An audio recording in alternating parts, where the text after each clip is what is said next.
Kalau kita melihat berbagai berita beberapa waktu terakhir, isu mengenai ketahanan pangan, perubahan iklim, distribusi bahan pokok, hingga perlambatan ekonomi dunia terus menjadi pembahasan.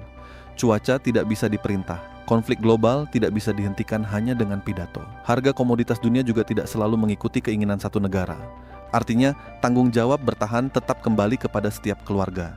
Dan memasuki bulan Agustus ketika berbagai tantangan mulai berkumpul, mulai dari musim kemarau yang masih berlangsung di banyak daerah, tekanan terhadap harga pangan, sampai ketidakpastian ekonomi global yang masih belum benar-benar reda, pertanyaan yang seharusnya kita ajukan bukan lagi apakah kita harus panik, tetapi apakah kita sudah cukup siap kalau situasi berubah lebih cepat dari yang kita perkirakan.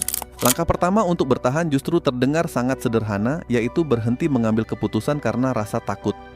Kedengarannya sepele, tetapi inilah jebakan yang paling sering membuat masyarakat rugi. Ketika muncul kabar bahwa harga suatu barang akan naik, sebagian orang langsung membeli dalam jumlah berlebihan. Ketika muncul isu kelangkaan, semua orang ikut menyerbu toko.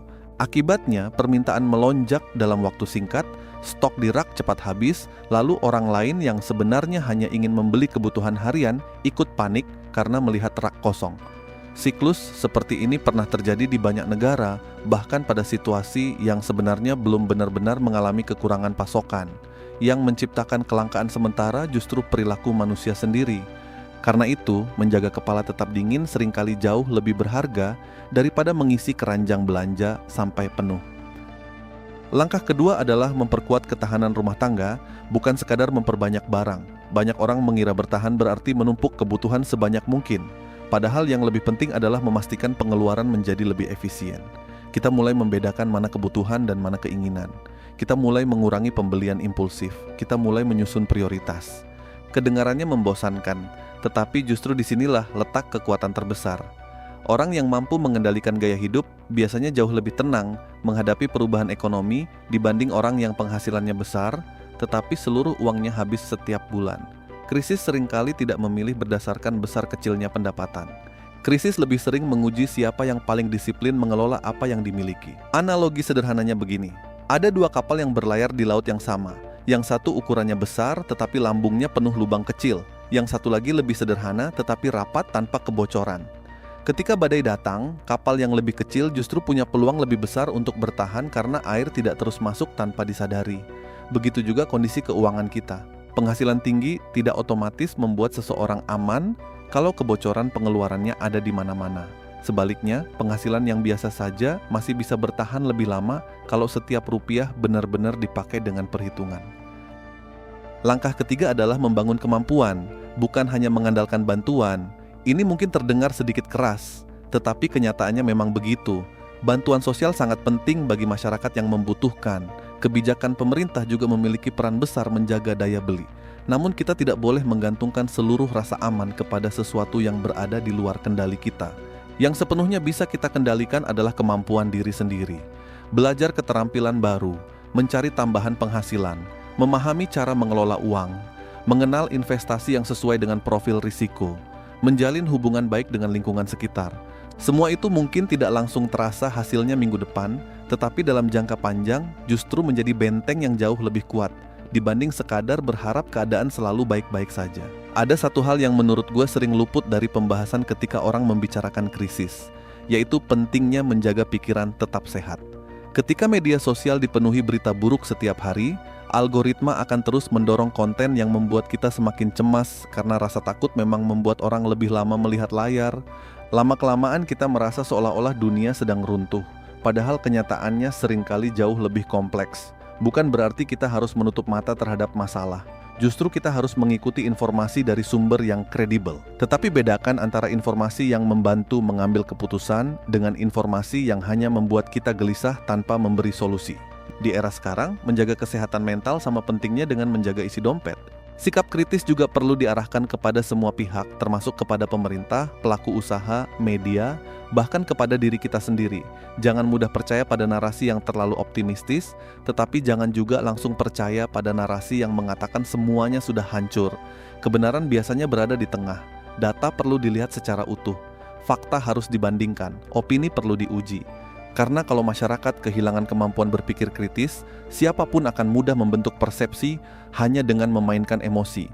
Dan sejarah menunjukkan bahwa rasa takut seringkali menjadi alat yang jauh lebih efektif daripada logika. Agustus mungkin bukan bulan yang otomatis membawa krisis, tetapi Agustus bisa menjadi pengingat bahwa ketidakpastian selalu ada dalam kehidupan. Kita tidak bisa memilih cuaca, kita tidak bisa mengendalikan harga dunia, kita tidak bisa memastikan setiap kebijakan akan selalu berhasil. Namun kita masih bisa memilih bagaimana cara merespons semuanya. Dan disitulah letak perbedaan antara orang yang bertahan dengan orang yang tenggelam dalam kepanikan.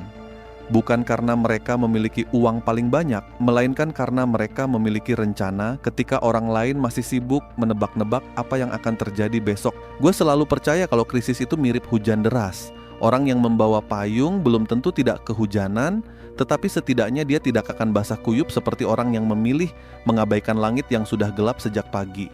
Sayangnya, banyak dari kita justru baru mencari payung setelah hujan turun. Kebiasaan seperti ini bukan muncul karena masyarakat malas, tetapi karena kita terlalu sering dibiasakan hidup dari hari ke hari tanpa sempat membangun ruang aman untuk diri sendiri. Gaji datang lalu habis, harga naik sedikit langsung terasa. Ada kebutuhan mendadak langsung mengganggu seluruh rencana keuangan. Akibatnya, ketika muncul gejolak yang lebih besar, pondasi kita memang sudah rapuh sejak awal. Ini bukan soal menyalahkan masyarakat, melainkan mengingatkan bahwa sistem ekonomi yang kita jalani memang membuat sebagian besar orang terus berlari mengejar kebutuhan tanpa sempat membangun cadangan tenaga untuk menghadapi tikungan berikutnya.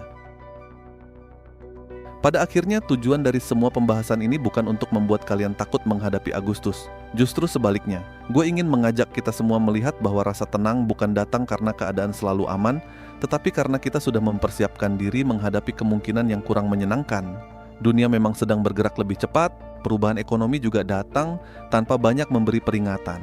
Tetapi selama kita masih mau belajar, masih mau berpikir jernih, dan masih mau mengambil keputusan berdasarkan logika, selalu ada peluang untuk melewati masa sulit dengan lebih baik. Jadi, jangan biarkan kepanikan mengambil alih pikiran kalian sebelum masalah benar-benar datang. Persiapkan diri secukupnya, tetap kritis terhadap setiap informasi, jangan mudah terbawa arus ketakutan, dan terus bangun ketahanan dari hal-hal kecil yang bisa kita lakukan mulai hari ini. Kalau menurut kalian pembahasan seperti ini bermanfaat, jangan ragu untuk memberikan like agar video ini bisa menjangkau lebih banyak orang, bagikan kepada keluarga atau teman yang menurut kalian perlu mendengarnya, dan kalau kalian ingin terus mendapatkan pembahasan ekonomi, keuangan, dan isu-isu penting dengan sudut pandang yang kritis namun tetap masuk akal, pastikan kalian sudah subscribe karena kita akan terus belajar menghadapi masa depan dengan kepala dingin, bukan dengan kepanikan.